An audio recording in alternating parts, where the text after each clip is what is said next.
Hey, what's going on, everyone?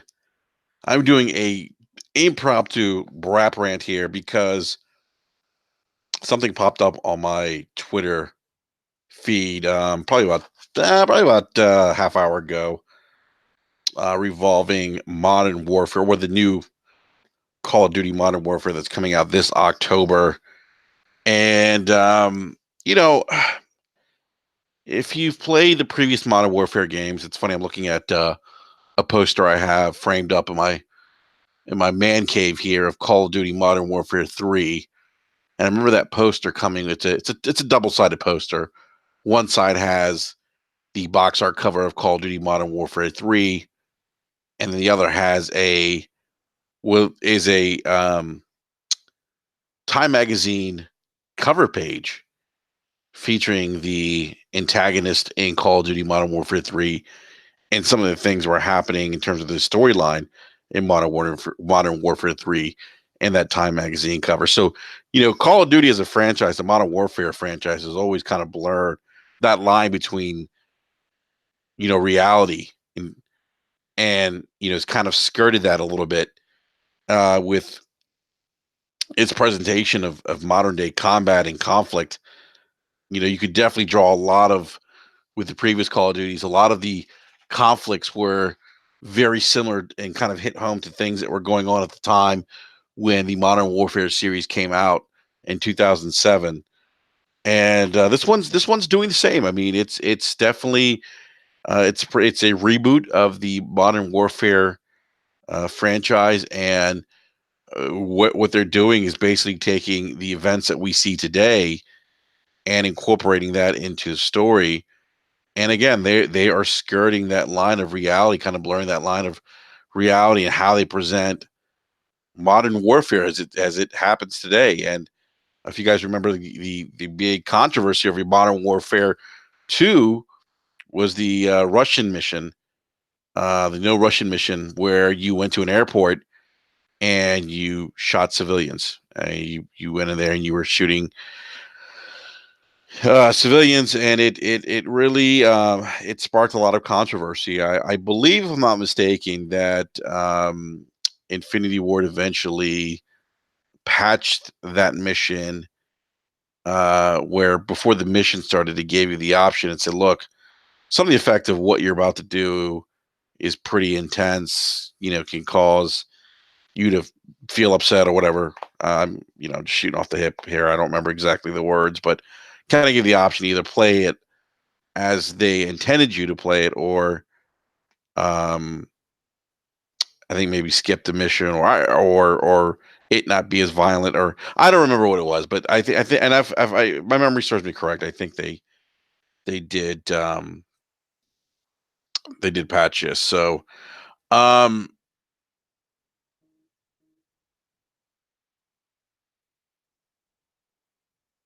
yeah, this is interesting. I mean, as I was reading, so I typically don't read something and just hop online and just do like a quick rap rant like this. I try to digest some of the things that I've read, but the Modern Warfare thing is really interesting. Dean Takahashi, who's a game journalist. By the way, Dean's been in the game for a long time. He gets a lot of shit for he's a journalist who didn't uh, play the Cuphead demo well, or not the Cuphead demo, but the tutorial in the beginning of Cuphead. He's the one who couldn't get past that tutorial, and he got a lot of shit for it. But whatever, it's not to me. It's not a big deal.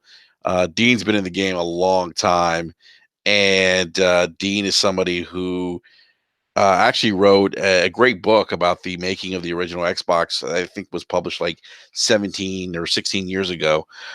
So Dean actually is writing for VentureBeat and published an article 5 days ago called "Call of Duty: Modern Warfare Impressions: Taking War in a Frightening Direction." So we know that the new Call of Duty: Modern Warfare has a new graphics engine. Look, the game looks real as shit. It's one of the more lifelike um, combat games that I've ever seen. I mean, I was watching the I was watching the trailer, And if you were somebody just kind of glancing by, walking by somebody watching this on their phone or on their tablet or on the TV, you probably think, "Oh my god, that's real combat footage." It's looks pretty intense. So the controversy isn't any look is not any isn't new to the Modern Warfare franchise. As I mentioned, that the Russian mission in Modern Warfare 2 was the No Russian mission was pretty controversial. Um, if you also remember in the first Call of Duty, you also got to there was a mission where you were covering your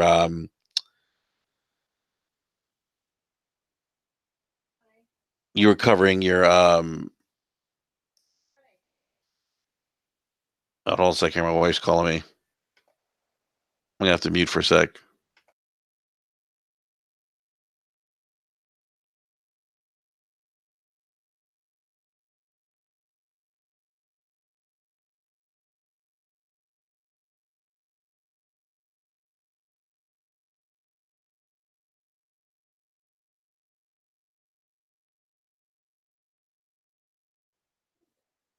All right. Sorry about that.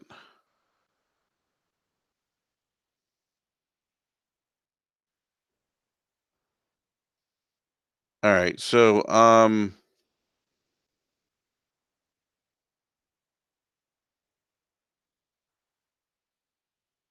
there's actually a scene in Modern Warfare where you're the AC-130, which is basically, if you don't know what the AC-130 is, it's a gunship. It's a nasty gunship. It inflicts a lot of damage. If you do YouTube videos, if you YouTube it, you can actually see live, actually like real footage of the AC-130 um, taking out. I think it was Taliban insurgents or something to that effect. It's on YouTube. You can see it. But there's also that scene, the aerial combat in the AC-130, where you're using thermal vision to provide aero support to the ground troops that are on the ground, and that was pretty intense too. I mean, that was something that was definitely pretty realistic. I mean, when you look at if you look at the actual video footage on YouTube of these planes in action, and what they can do, and then what Modern Warfare was doing, it was pretty much the same thing. It was pretty intense. I mean, it definitely was intense, and even the No Russian mission, the No Russian mission was very intense. And with some of the mass shootings that had happened up until the release of this game, especially here in the U.S., um, some of the um, terrorism that's taken place, post 9/11 up until the release of Modern Warfare, it certainly raised questions of, is this okay? Is it okay to portray for a video game to portray war in this kind of manner, or are they pushing the envelope too far? And so I remember having the conversation and hearing people. Some people felt like maybe it was too realistic. It was kind of blurring the lines of reality. Others were saying, well, hey, we see this, in movies. We see this in television shows. We read about these things in books. What makes video games any different? Video games are an art form, much like movies and like movies and television and books. So, um, what's up, Chief Tomei? Hey, what's up, Nate? Yeah, Nate. Nate says they did the AC-130 so well. They did. It was very realistic, man. And but you guys may remember, some of the controversy behind that, with even that mission. Um, so even then, there were even go back 12 years ago, there was that discussion. Is Modern Warfare maybe pushing the boundaries too much, especially with the No Russian mission, and and here we are, 7 years, or more than 7 years, 12 years later, with the reboot of Modern Warfare, and um, Dean. Yeah, Nate. The most of the concern or issues that people had was with the no Russian mission. That's true. I did see some people mention the AC-130 though, but you're right. The no Russian one um, was the big one. Now, and did they correct me if I'm wrong? I think they may have patched that mission.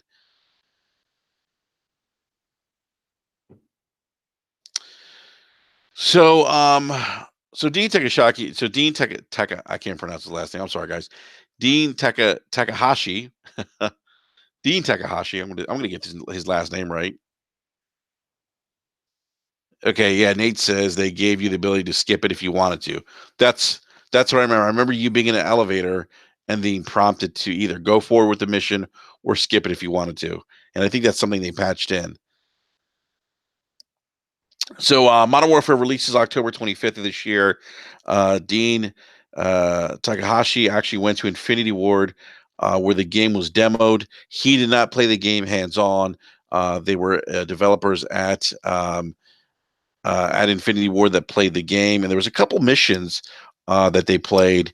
And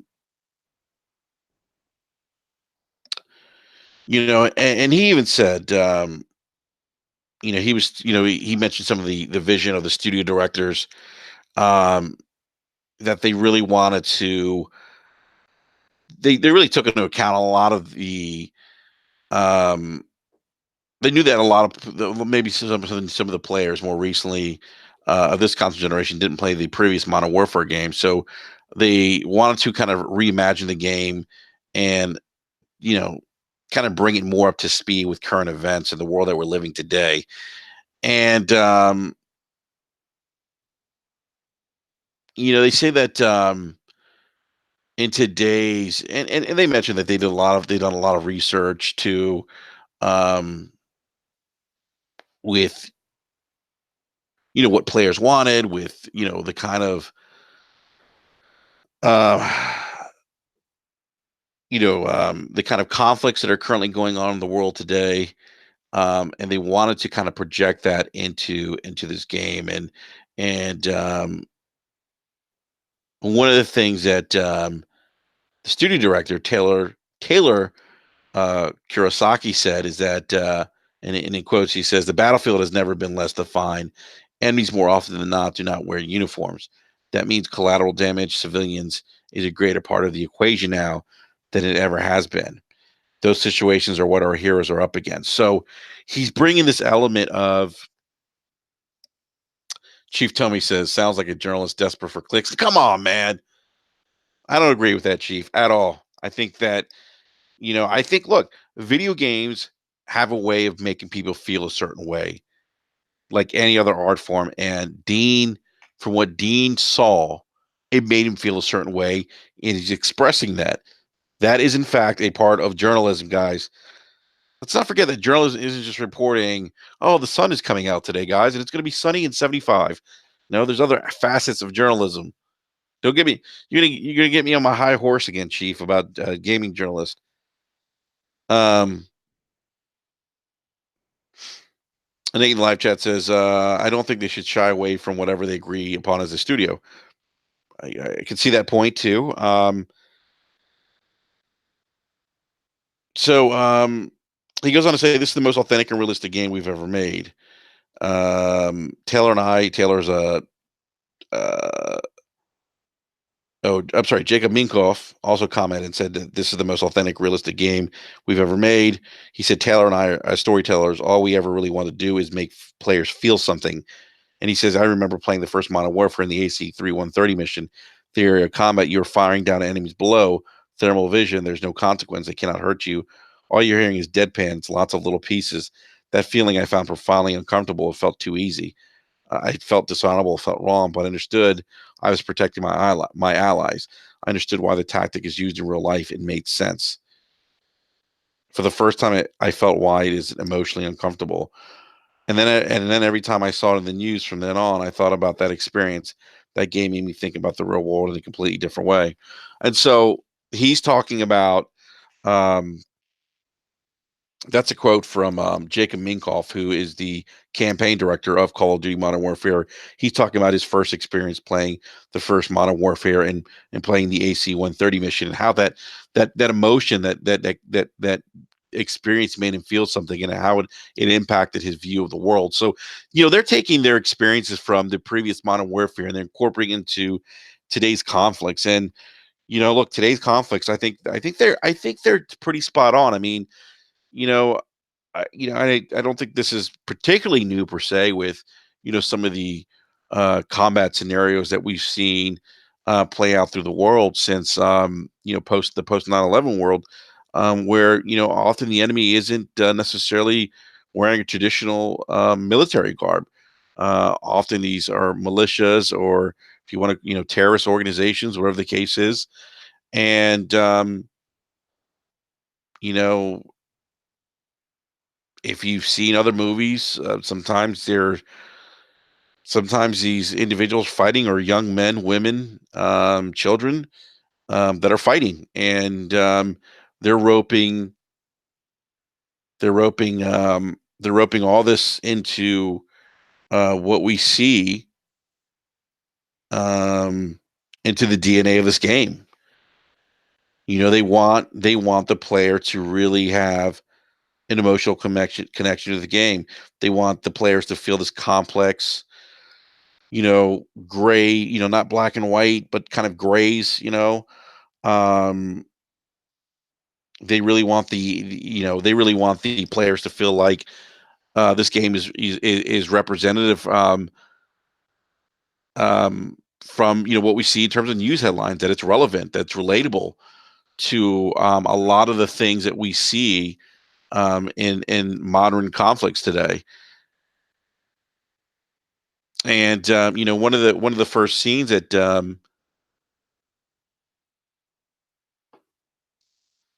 sorry, guys, I want to go to live chat here. Some great conversations going on. And Nate says that the games that really push the limit of questionable are often not as popular as Call of Duty, which is why they drum up controversy and die.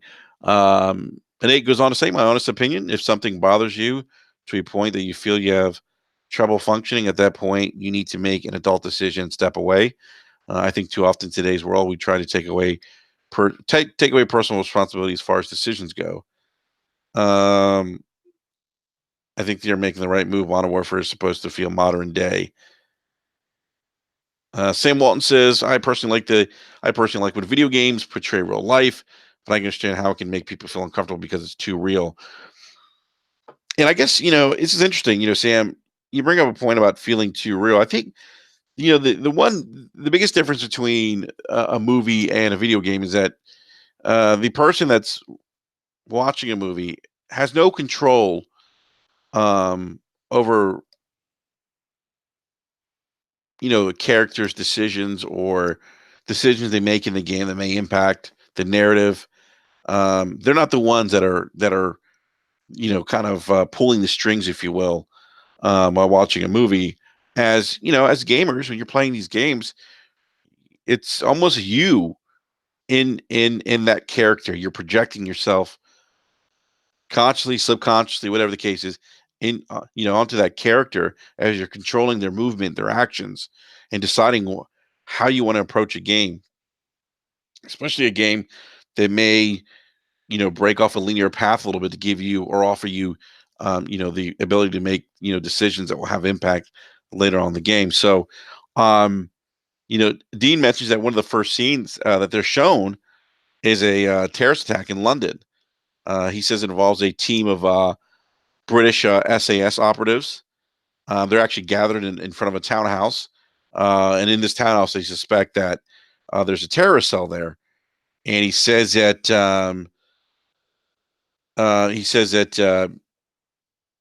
it resembled kind of it's similar to a raid in Rainbow Six Siege. You gather together, storm the house. He said the military chatter is done by the book. He said that people look very real. Dean said if someone was to um, he said if someone was Dean Takahashi says if someone was to past a TV with someone playing this game that they could be easily mistaken for um, a segment of a documentary about the war in Syria, which I found very interesting. Um, Now, he also says that prior to going into this townhouse, that the commander says, uh, that there's possibly non-combatants in the house and to check your shots. So um, Dean describes this mission as it's close combat. You're in a townhouse and you kind of have to make decisions on the fly. He described it as being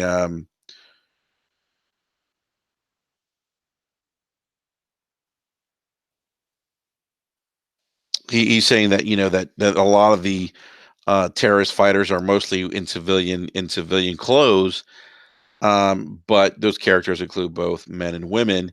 And he says there's one scene where a woman runs for a baby, and then in another room, a woman runs for a gun. She prepares to shoot you. You have to kill her. He says there's another one where a woman's crying in the background. Um, and then he said in the final room that you get to this mission, there's an unarmed woman. She tries to divert you, and she continues to move despite whatever warnings you're giving her.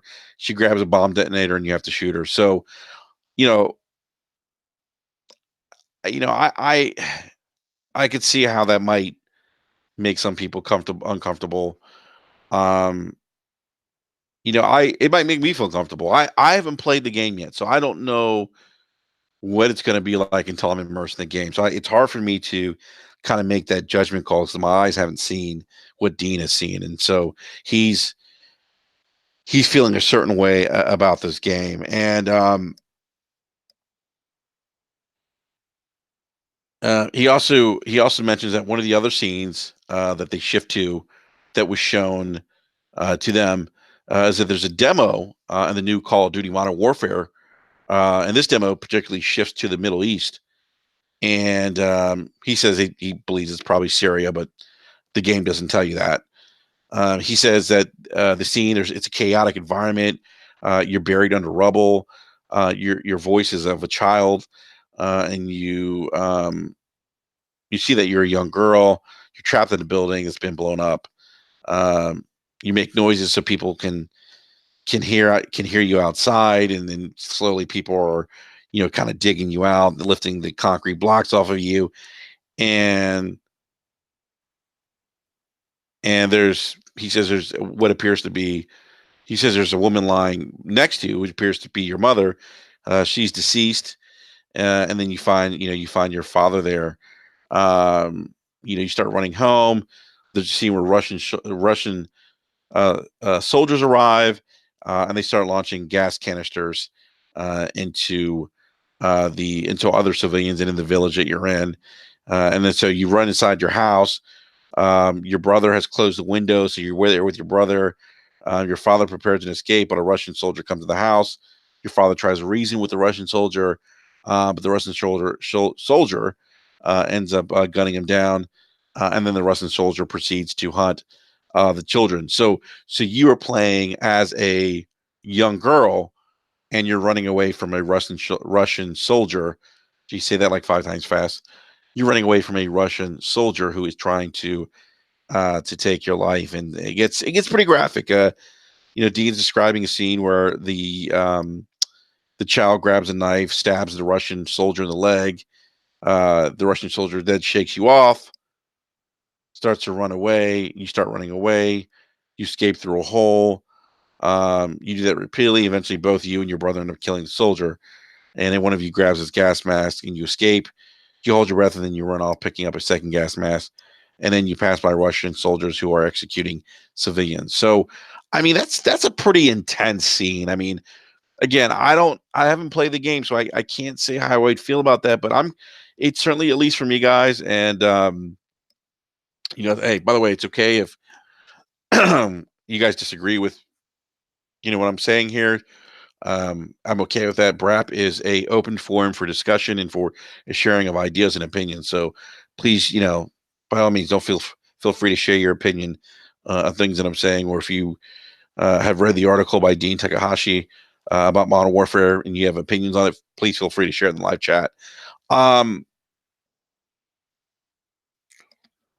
so that's a pretty intense scene. I think I have 4 children. I think anytime you involve children and you hear these atrocities that are happening in the um distracted by OLED says Brat making gaming great again. Yes, sir. One game at a time, my friend. I think when and I think about some of the things that are going on overseas and collateral damage as it relates to war. And I've never been in war, so I'm not the expert here, but we hear things in the news. I've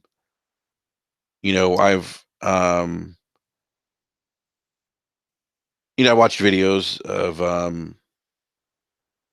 people talking about their experiences in combat and how there is collateral damage sometimes, unfortunately. And I have children. I just can't imagine playing like that. And just I can't imagine what that would feel like playing that particular scene. For me, I guess it would probably be maybe somewhat uncomfortable because I'm playing as a child, and that's not something that, and I'm playing in this and I'm running away from somebody trying to take my life.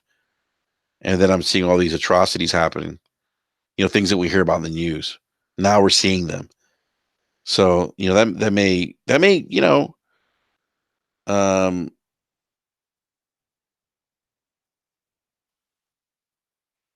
that may be, yeah, that may make me feel uncomfortable, as I kind of think about this, I digest what Dean's described here. Um, so, Dean kind of wraps up this article with basically saying, should these scenes be included in the game? And I think this is once this game releases, guys, I think this is what we're going to be talking about a lot, or as we see more footage of the game prior to its release. I think we'll be talking about, the controversy behind this game and these particular scenes. My hope is that I hope that they don't try to make this game controversial for the sake of controversy, for the sake of, you know, um, just for the sake of stirring controversy for pushing sales. I think that sometimes people do things to try to be edgy because it drives controversy, it drives attention. Um, I think when they're saying that they want to portray and kind of show and resonate with the game, or tie this franchise into what's going on with modern day, um, modern day events, conflicts. I'm okay with that, but I think that don't do it in a way where it takes away from whatever narrative, whatever story you're trying to tell, where it takes away from that. I hope that makes sense. um, I don't want to be edgy for the sake of being edgy. Um,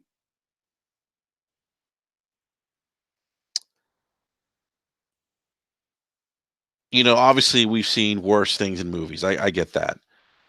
Um, and actually Dean brings up Call of Duty Modern Warfare 3 had a scene where a bomb killed a child and her family. And actually I do remember that. And that to me actually felt uncomfortable. Hey, what's up, Ryan Landis?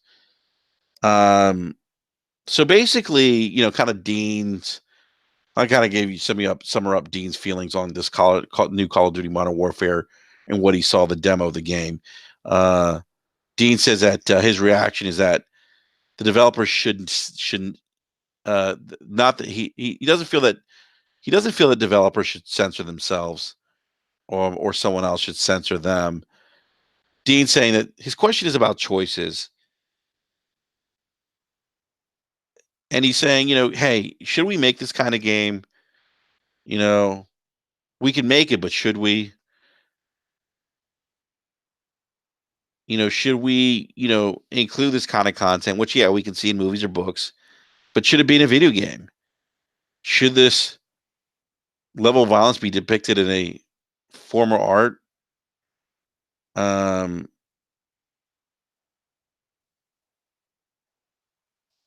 is it kind of pushing the lines here?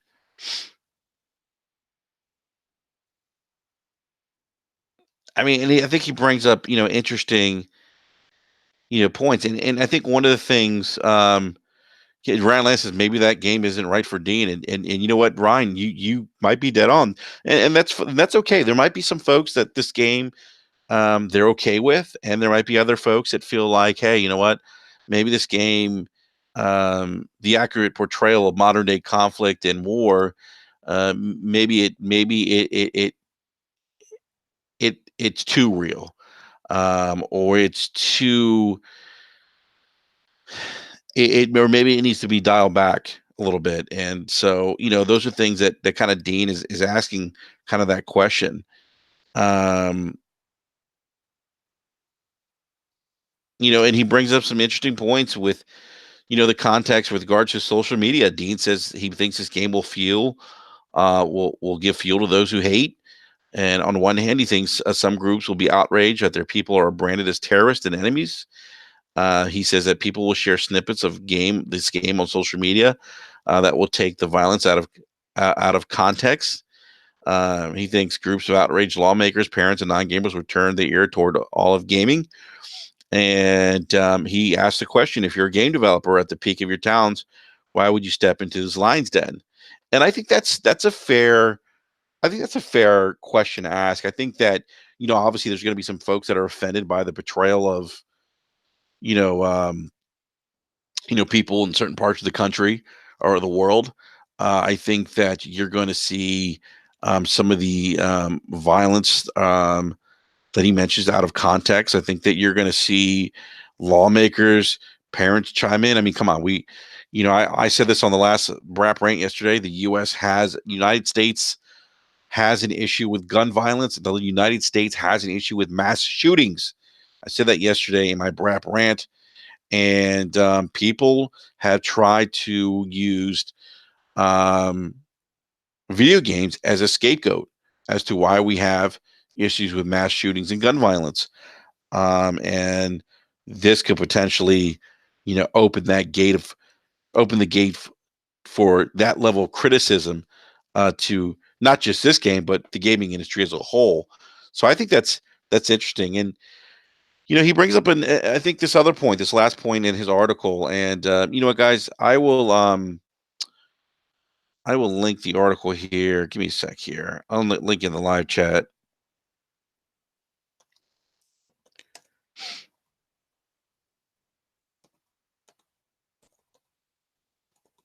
Let's see. Let me pull this up.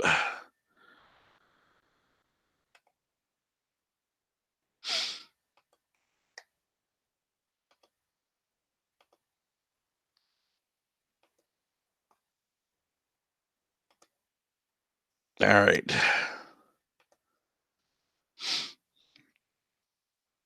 All right, guys. I just dropped the link, in the live chat, so you guys can take a look and a read and read up on Dean's article on Call of Duty.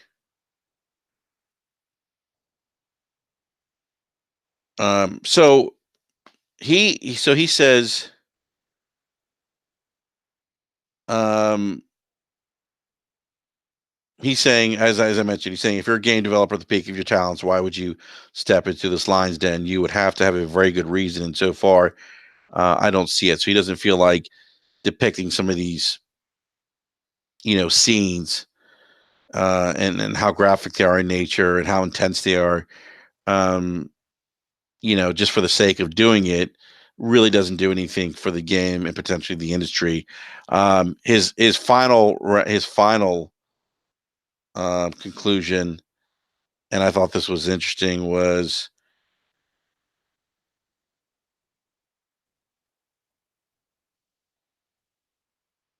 he mentions that overall dramatic effect of the intense scenes should be memorable and artistic, not gratuitous or base. And I think that's what I was trying to say earlier. It shouldn't be you know edgy for the sake of being edgy. And I do agree with Dean on that. Dean then goes on to say developers can fall back on the argument that this is our world. Their game is ripped from the headlines. But he brings up a great point. He says this puts us on a slippery slope towards a lot of things. What about school shootings? We talked about. I just mentioned school shootings. Um, do we want to put those kinds of events in video games because they exist in the real world? Question mark. And so that's an interesting point. Like I understand this is a depiction of warfare, but are we? I guess are we potentially hitting a slippery slope here where if someone wants to make a social commentary um, in a video game and comment on some of the atrocities and things that happen in modern day society, would they include something like that, a mass shooting at a school? I mean, how uncomfortable? I mean, so I mean, that's. I think it's a fair question. It's a question that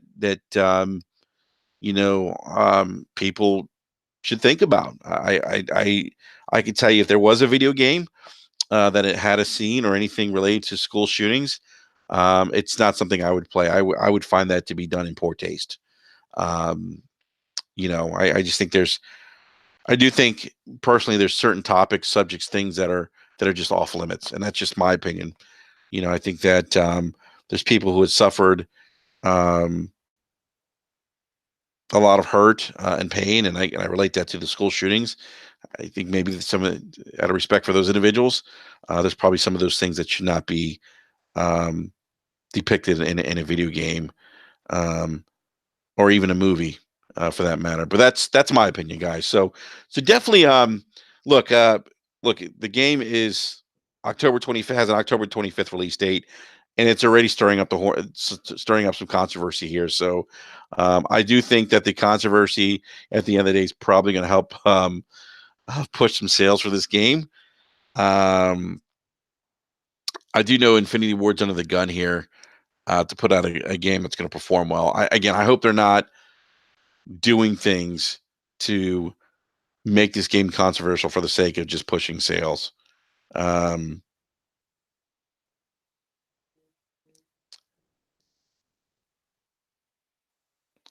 Ryan Lannis just brought up a great question. Should we stick to AAA games that don't take social chances, or they need to be the correct chances, which aren't really chances at all?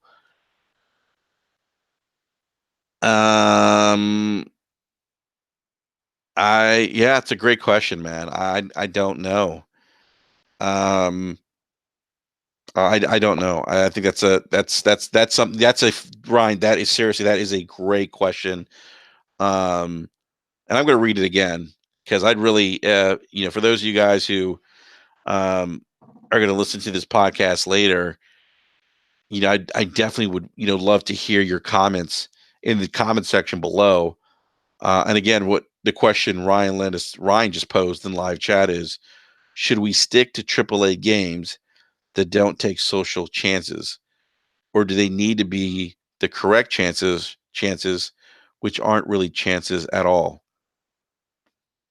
Yeah, I'd love to hear what you guys think about Ryan's comment in the live chat. Ryan, honestly, it's a great question, man. It's something I would seriously need to think about that, man. It's a little deep for it's 11 o'clock, man. I'm tired too. But that's a great question, man. I mean, that's something that I don't have an answer to right now, to be frank. It's something I would have to think on. I do think that as gamers, we want new experiences. We want to feel something that we've never felt before. But are there limitations to that? You know, I don't know. Maybe I think each individual is different. There may be individual limitations. To each person how they feel a certain way about a gaming experience or what they want to see or what they're okay seeing. I do think at the end of the day, it's probably up to the gamer to decide, what experiences are they're okay with. You know, but I don't know. Well, this game is definitely, I think, going to stir up some controversy as we see more of the footage, learn a little bit more about the story and get some additional um, scenes um, and some more insight into modern warfare. And then when the reviews come out, I'm sure we're gonna talk about that because, like I said, the Call of Duty Modern Warfare 2, the no Russian mission, was very controversial, and it did raise a lot of questions about what's appropriate and how far gaming has it come up to that point, and is gaming becoming too real, and that's where a lot of the conversations that people had around that particular mission. So, and Nate says, I feel like I was on the fence, but after talking about this, it makes me want to pre-order it. All right. Chief Tommy says it's fine to feel that way, but art shouldn't be controlled like that. There's a reason why they show multiple perspectives. Being the war hero all the time isn't realistic. Yeah, and they are giving Chief, they are showing different perspectives of um of war in this game. They are. So it's going to be interesting. It's going to be an interesting game, and like I said, I think we're going to be talking about this game for quite some time, and even after its release, I'm sure there's going to be some discussion revolving some of the media's opinions and even gamers' opinions on this particular game. So, guys, I did drop the link to Dean Takahashi's article on Call of Duty. You click on the article. It's actually, I thought, very well written. I thought it was insightful. I do see people like grilling Dean. It's like, you know what? It's an opinion piece, guys. Like, it's not the end of the world. If you're excited about Call of Duty, then be excited about it. But don't trash Dean for sharing his feelings on something. That's just bullshit, and you wouldn't like it if someone trashed your feelings or opinions or how you felt about a certain game. So, on that note, I'm out, guys. We are back live tomorrow night at 9 p.m. Eastern Standard Time. It is our BRAP E3 2019 prediction show, and we have some actually have we're gonna have some updates on some games, newer games that are gonna be revealed at E3 to talk about, and we're going to be talking about obviously the Microsoft press conference. So, Ryan, thank you, man. I appreciate it.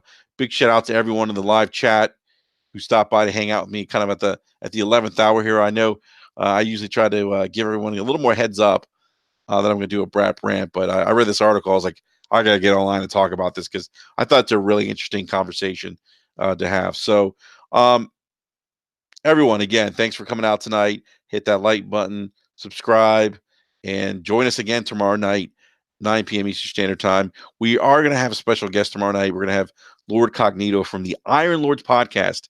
He's going to be joining us. He actually flies out to E3 on Thursday morning. So he is going to be hanging out with us tomorrow night to talk E3 2019 predictions. So, on that note, I am out, guys. Enjoy the rest of the evening. Please, I encourage you all to read that article by Dean Takahashi on Modern Warfare. It is actually uh, pretty good. I enjoyed it. I enjoyed it. It's one of the better articles I've read more recently. So, everyone, have a great evening. We'll see you tomorrow night, 9 p.m. Eastern Standard Time. Peace.